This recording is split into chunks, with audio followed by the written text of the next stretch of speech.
Operation સિંદૂરના સન્માનમાં અને આપણા જે સૈન્ય છે એના સન્માનમાં એના શૌર્યની જે તાકાત આતંકવાદી હુમલાની સામે જે દેખાડી છે એના ભાગરૂપે સૈન્યના સન્માન માટે અને જવાનોના ઉર્જા માટે આજે ભાવનગરની અંદર ત્રિરંગા યાત્રાનું આયોજન થયું છે।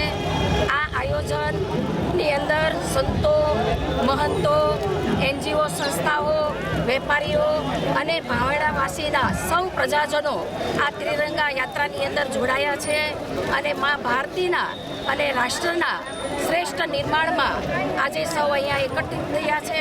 માનનીય વડાપ્રધાન શ્રી નરેન્દ્રભાઈ મોદી સાહેબના નેતૃત્વમાં આતંકવાદી વિરુદ્ધ જે અભિયાન અને જે રીતે આતંકવાદીનો ખાત્મો બોલાવ્યો છે અને આપણા સૈન્યએ જે તાકાત બતાવી છે એ વિશ્વની અંદર એક નોંધનીય આપણે મેસેજ આપ્યો છે।